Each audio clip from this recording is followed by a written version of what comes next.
Nothing in this world happens without the permission of Allah. This is a truth that every believer must understand and internalize. Harm, pain, suffering, none of these things can befall anyone unless Allah allows them to. This doesn't mean that Allah loves these things or that He wants them to happen in a way that pleases Him. Rather, it is part of His divine wisdom, a wisdom that is beyond our full comprehension. There is a crucial difference between what Allah permits and what Allah loves. Allah only loves what is pure, what is good, and what leads to righteousness. He loves sincerity, justice, and acts of obedience. He loves those who seek Him, who remember Him, and who strive to do good in this world. But at the same time, He allows certain things to take place that He does not love. Things like disbelief, oppression, and disobedience. This is part of the test of life.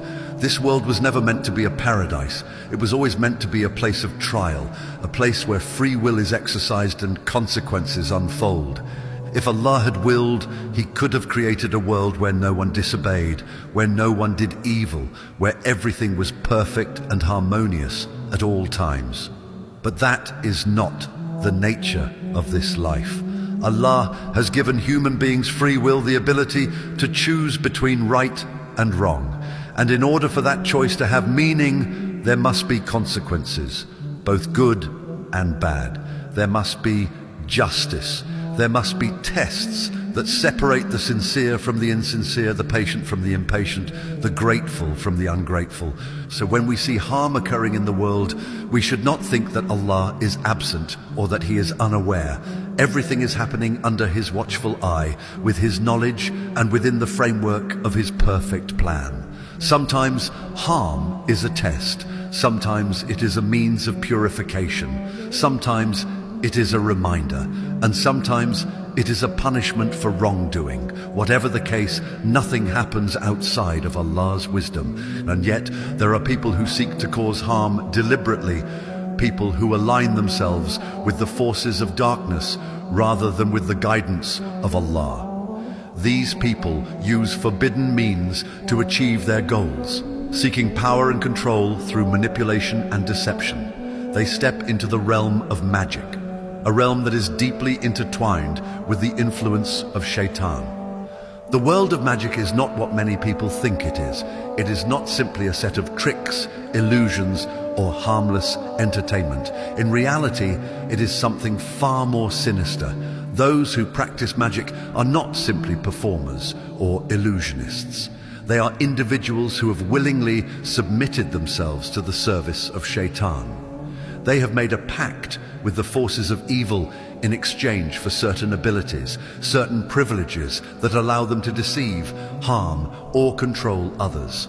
Just as a believer dedicates their life to worshipping Allah, a magician dedicates their life to serving shaitan. Their thoughts, their actions, their rituals, all of these revolve around strengthening their bond with the jinn, maintaining their status within this dark world, and furthering the agenda of shaitan on earth. They seek influence, power, and control through methods that are forbidden, through means that require them to engage in acts of deep corruption and impurity. For a magician to gain power, they must first submit. They must prove their loyalty, and this is not a simple process. The world of magic is not an easy or innocent one. It requires sacrifice, and not just in a symbolic sense. A magician must engage in acts of extreme disobedience to Allah in order to strengthen their connection with the jinn. These acts often include things that are repulsive, things that are morally and spiritually destructive. Defiling the Quran, engaging in sacrilegious rituals, performing acts of extreme filth and impurity. Why? Because the jinn, especially the devils among them, do not grant their services freely. They demand something in return, and the price they demand is the magician's complete submission to them. The more despicable the act, the more pleased the jinn become, and the stronger their bond with the magician grows. In return, they offer their assistance in deceiving people, in harming others, in creating illusions that mislead and manipulate. This is why magic is considered one of the gravest sins in Islam. It is not just a game. It is not just a trick. It is an act of outright rebellion against Allah. It is an agreement between a human and the forces of evil, a contract in which the magician willingly aligns themselves with the enemies of Allah.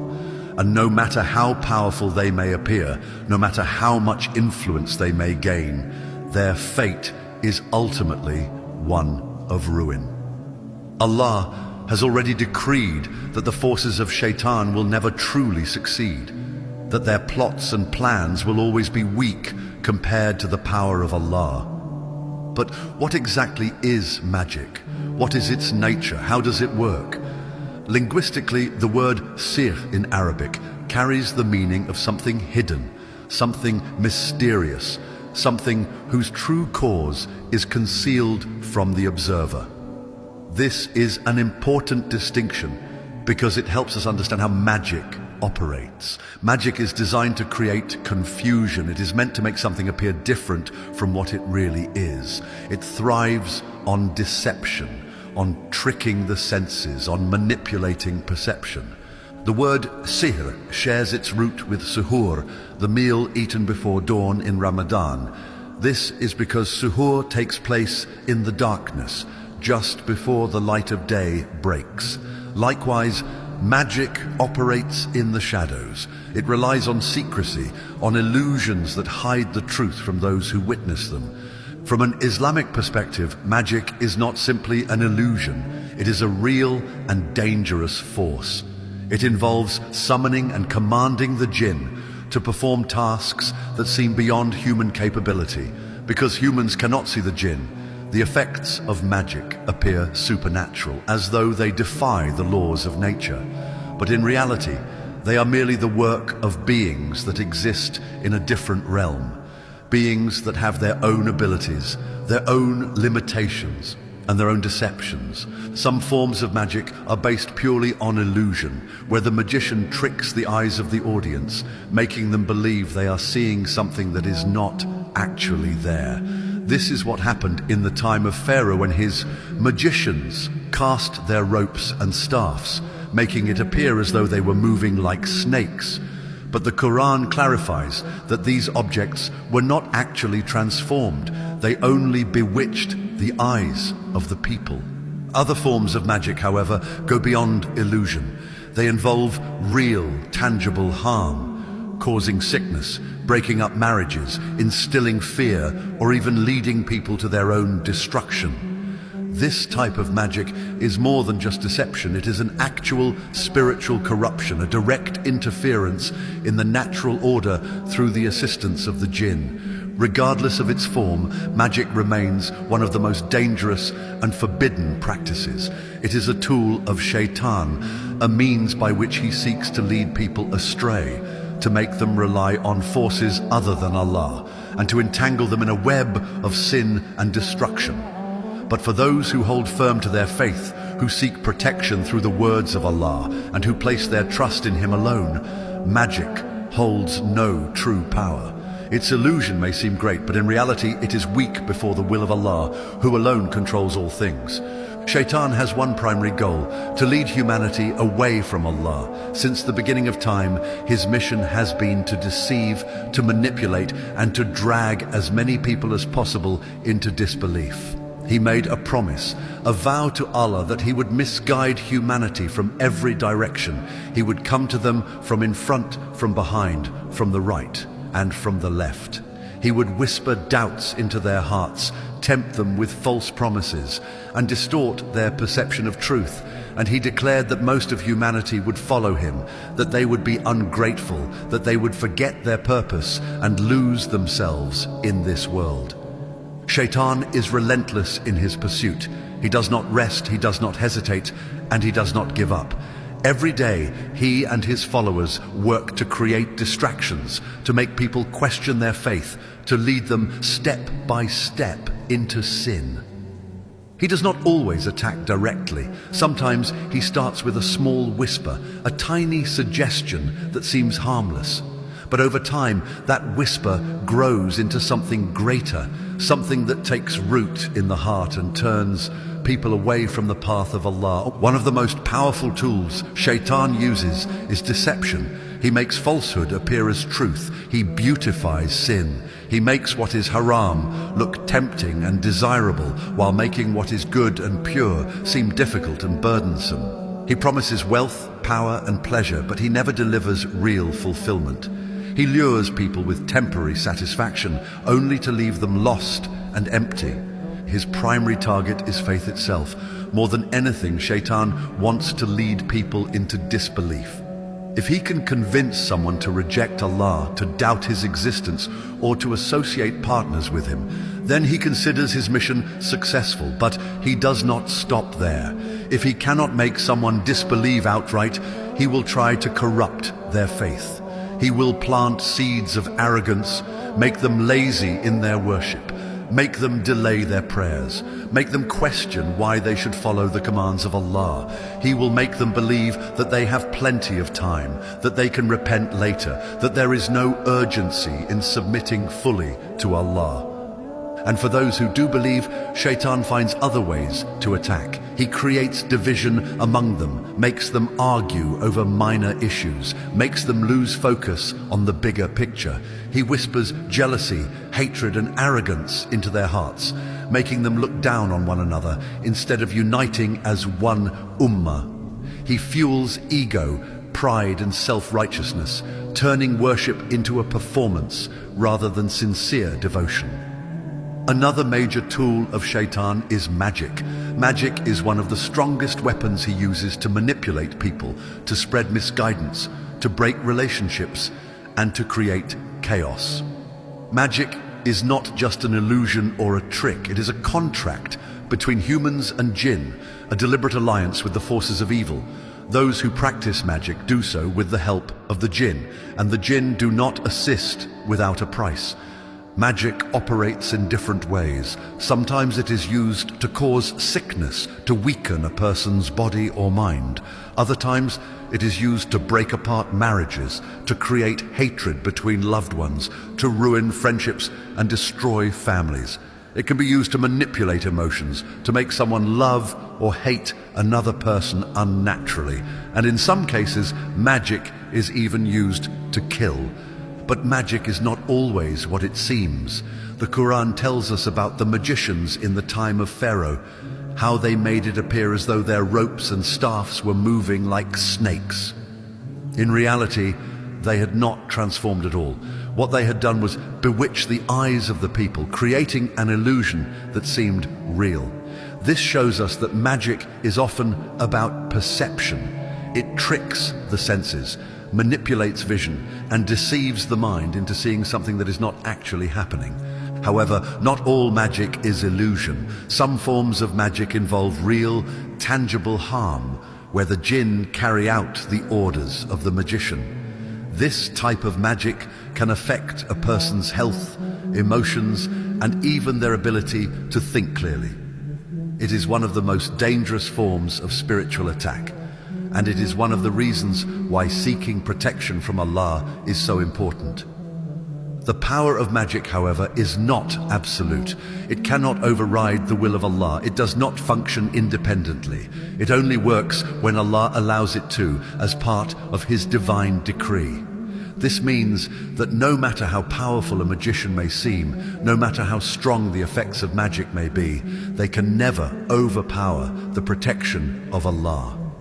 The story of Prophet Musa is a perfect example of this.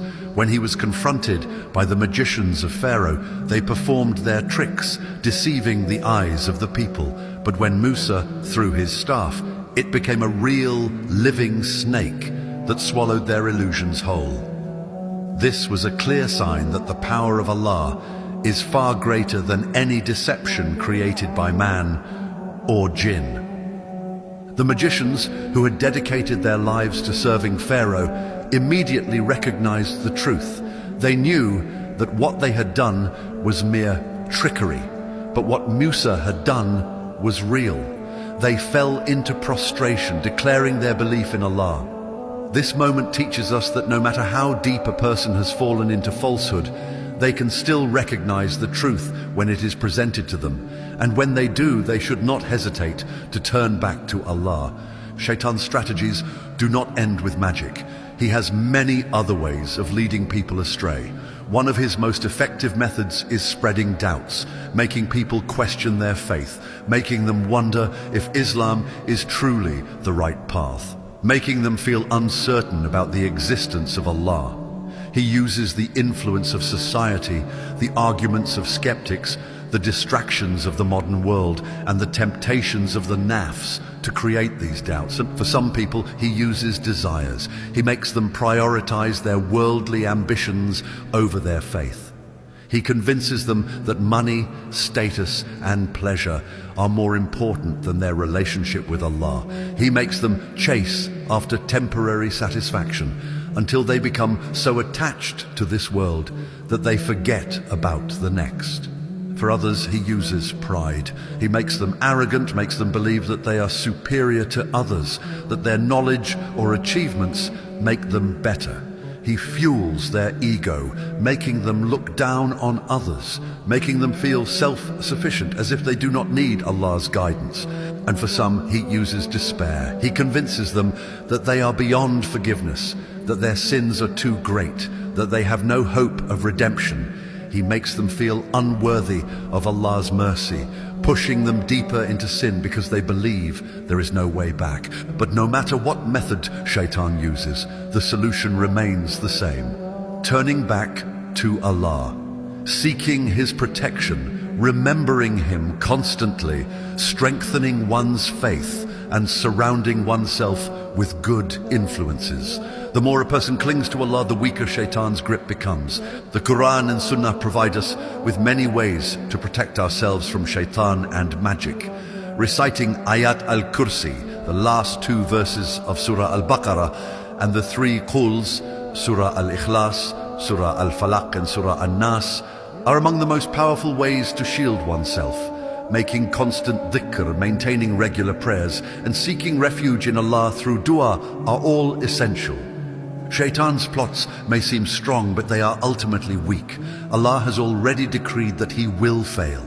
He may deceive some, he may misguide many, but those who hold on to their faith, who seek Allah's help, and who remain steadfast will always overcome his tricks. The key is to never be complacent, to always seek knowledge, to always renew one's faith, and to never let Shaitan plant seeds of doubt or despair in the heart. Because at the end of the day, it is Allah alone who holds power over all things.